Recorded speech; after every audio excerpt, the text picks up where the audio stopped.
Coucou à tous, c'est Aiolos Devi, j'espère que vous allez bien.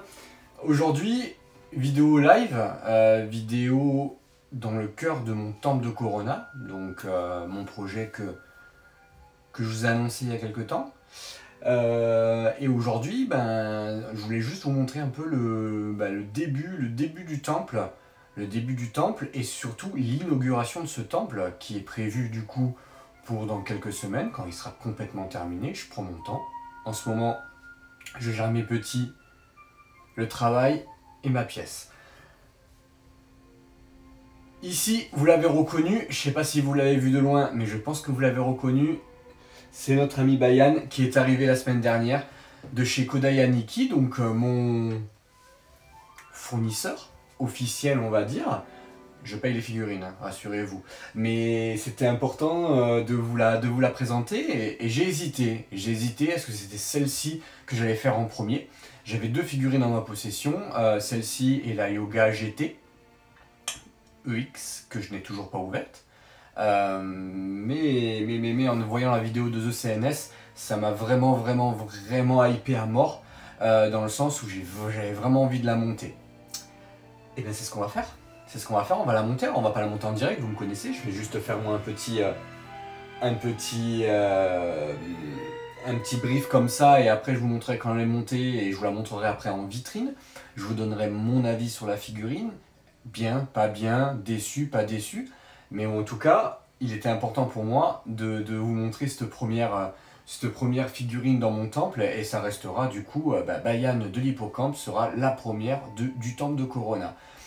Temple de Corona, j'explique parce que j'ai eu quelques messages privés dans ce sens-là pour me demander pourquoi est-ce que j'étais un fan du coronavirus, est-ce que j'étais... Non, je vous rassure tout de suite. Bien sûr, les connaisseurs auront reconnu, mais ceux qui l'ont vu il y a très longtemps peut-être ont zappé, mais dans la version française du film de Abel, ça s'appelait le Temple de Corona. D'ailleurs, Chirud dit à un moment donné, rendez-vous au Temple de Corona, voilà. Vous savez que je suis un grand fan de Atlas et du film de Abel, Les Guerriers d'Abel.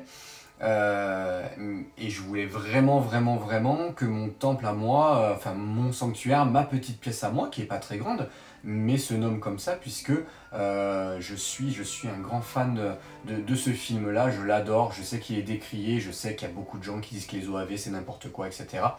Moi je l'adore, j'ai zéro objectif. J'ai pas d'objectivité sur ce film, vraiment.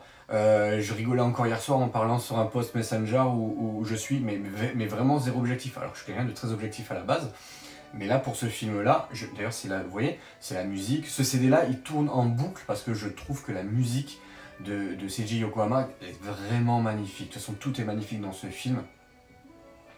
Que ce soit les traits de Shingo Araki ou que ce soit de Himeno, enfin bref, tout est magnifique. Vous connaissez ma passion pour ce film et pour les personnages de ce film.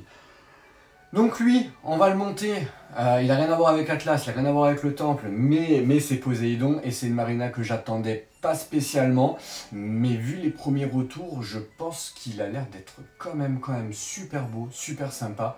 Et au niveau montage, j'ai hâte parce qu'il a l'air d'avoir pas mal de petits éléments qui font qu'on peut faire du posing d'attaque, des posings plutôt sympas, donc ça j'ai plutôt hâte.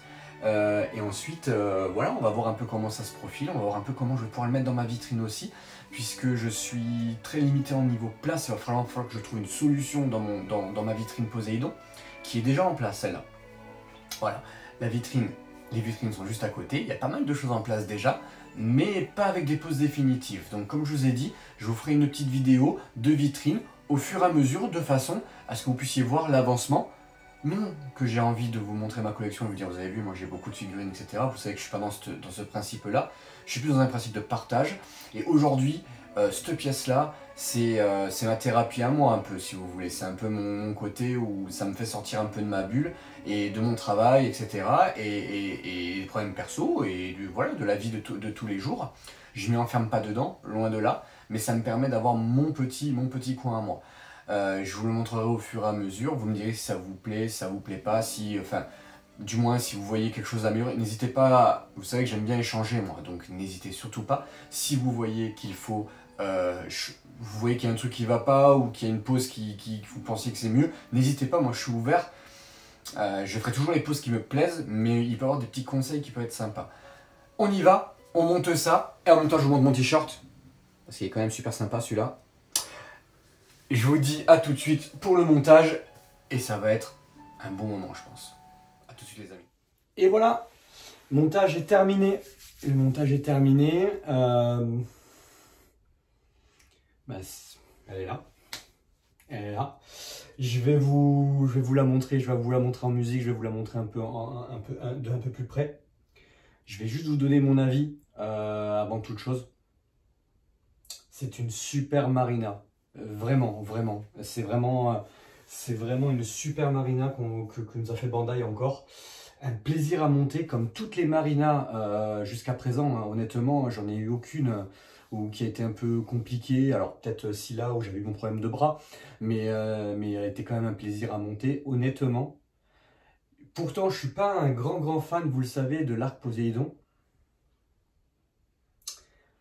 Autant là, honnêtement, les marinas, ça va être très compliqué de s'en séparer. Elles sont vraiment magnifiques. Je pense que c'est peut-être la plus belle gamme que Bandai est sortie jusqu'à maintenant, quoi. J'ai vraiment deux gammes que j'aime énormément. Ça va être les V2X, qui sont vraiment très belles.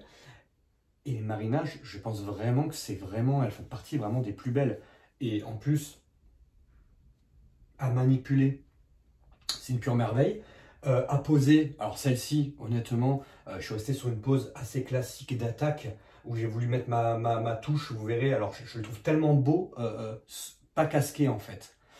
Donc en vitrine, il ne sera bien sûr pas comme ça et je vais piquer une pose de notre ami The CNS que j'ai trouvé très belle, une pose où il est un peu accroupi et je la trouve vraiment magnifique cette pose-là. Donc c'est celle-ci que je vais prendre, mais celle-ci, voilà, il fallait que je fasse une pose d'attaque comme dans le dessin animé, sauf que dans le dessin animé il est casqué quand il fait son attaque. Mais honnêtement, c'est une très belle figurine. Pas de point négatif, honnêtement, je n'ai pas eu de soucis, rien qui sautait. Alors j'ai vu que les jambières sautaient chez mes collègues, les jambières n'ont pas sauté chez moi, pardon, les genouillères, pardon, les genouillères n'ont pas sauté chez moi. Je suis en train de calculer si j'ai eu un souci de montage, et j'ai vraiment eu aucun souci de montage. Bon, elles sont assez faciles à monter, les Marina EX, il faut être honnête. Mais pas de souci de montage, j'ai pas eu de défaut de peinture, j'ai pas eu un souci comme notre ami Keketo-sama qui lui a eu un souci avec les jambes molles, il me semble, hein, que les jambes bougeaient. Moi j'ai fait le test tout de suite, nickel. Pour une fois j'ai pas de souci, mais bon c'est très rare quand même, à part ma Scylla qui avait ce souci de bras que j'ai dû percer. Après honnêtement j'ai pas eu de problème. Et ben écoutez, on y va, je vous la montre un peu, on va la faire tourner un peu sur elle-même et vous allez voir cette beauté qui est Baiane de l'hippocampe. Je ne l'attendais pas, vraiment je l'attendais absolument pas, hein. C'était juste pour finir ma gamme. Et ben je trouve que c'est une des plus jolies. Voilà, vraiment, mais je crois que je dis ça pour toutes les marinas, hein. Mais celle-ci particulièrement, je la trouve magnifique et que ce soit les couleurs, que ce soit, et j'adore, il y a des visages qui sont pas dans les autres, un visage un peu avec la bouche, vous savez, de surprise, avec les yeux écarquillés aussi, les yeux écarquillés. Il y a vraiment des visages qui sont originaux, pour le coup, ils ont vraiment fait quelque chose d'original, et j'aime beaucoup les cheveux avec les fers relevés, etc. Ça, c'est quelque chose que, voilà, par exemple pour Shiryu ou tout comme ça, ce serait cool d'avoir des cheveux où ça fait vraiment l'énergie, le vent, etc. On y va en vidéo, je vous mets une musique que j'aime bien, qui n'est pas de l'arc Poséidon, mais on y va.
Et voilà les amis, il est en place et on remercie qui? On remercie The CNS pour la pause. J'avais craqué dessus lors de sa review et honnêtement, ça fait le taf en vitrine, ça permet de pas trop cacher Canon et Isaac derrière et d'avoir du coup Sorento sur le côté. Alors je vais lui trouver une plus belle pose que ça pour Sorento. Les poses, c'est pas dit que ça reste comme ça et c'est pas dit que je reste avec cette disposition là exactement. Je verrai, bon ça me plaît plutôt bien mais il manque Casa et Casa il va falloir que je lui trouve une place. Au pire Casa pourrait aller à côté à la place peut-être de mon Poséidon vintage et le Poséidon vintage pourra très bien se placer autre part. Voilà, on a fini pour cette vidéo de Bayan et comment dire, du baptême de ma pièce. J'espère que ça vous a plu. On va essayer de se mettre un tout petit peu en zoom sur lui. Cette pose, elle est énormissime. Ce chevalier, ce Marina est vraiment très beau. Par rapport au peu de temps qu'il passe à l'écran, il est quand même superbe. Et puis vous voyez la vue d'ensemble du coup hein, de mon étage. Poséidon. Avec Poséidon Thétis. Là on les a tous hein, du coup, hein, les Marina, il ne manque plus que Casa. Mon vintage, Poséidon. Le fond de Somaspray, qui est magnifique. Et bien sûr, le diorama de mon ami Franck Russo, l'atelier d'Aldébaran, pour mon Poséidon. Alors effectivement, c'est un peu atypique parce que du coup, on n'a pas exactement une disposition comme tout le monde. Le socle de Franck me prend pas mal de place, mais honnêtement, je l'aime tellement que du coup, j'ai tout réorganisé autour. Mais écoutez, moi je trouve que c'est plutôt pas mal. J'aime beaucoup, j'attends vos réponses en commentaire. Si vous trouvez ça bien, moi je trouve ça vraiment sympa. Je vous fais la bise, je vous dis à très bientôt, c'était Aiolos Devi, et à bientôt pour la suite de la pièce et du temple de Corona. Mais qui est-ce qui... Tu ne t'imaginais tout de même pas que j'allais te laisser détruire ce pilier bien tranquillement, et si tu l'avais ne serait-ce qu'égratigné, tu en aurais répondu de ta vie. Oh, c'est insensé. Je n'arrive pas à croire qu'il ait réussi à bloquer mon météore de Pégase d'une seule main. Mais qui es-tu? Je suis le gardien du pilier du Pacifique Nord. Je fais partie des marinas du sanctuaire sous-marin de Poséidon. Je suis le général Bian de l'Hippocampe. Le général Bian de l'Hippocampe? Moi, je suis Seyar, chevalier de bronze de Pégase. Un des protecteurs d'Athéna. Eh bien, tu dois savoir que si tu veux détruire ce pilier du Pacifique Nord... Je dois d'abord t'abattre, oui, Titis, la sirène, m'a déjà mis au courant. Alors, est-ce que tu t'en sens capable? Peu importe que j'en sois capable ou non, je dois le faire, je n'ai pas le choix. Je détruirai ce pilier quoi qu'il arrive, pour sauver Athéna. Merci à tous pour votre suivi et n'oubliez pas, un petit pouce bleu, ça fait toujours plaisir, un petit commentaire. Et n'hésitez pas à vous abonner à la chaîne pour voir les prochaines vidéos. À très bientôt.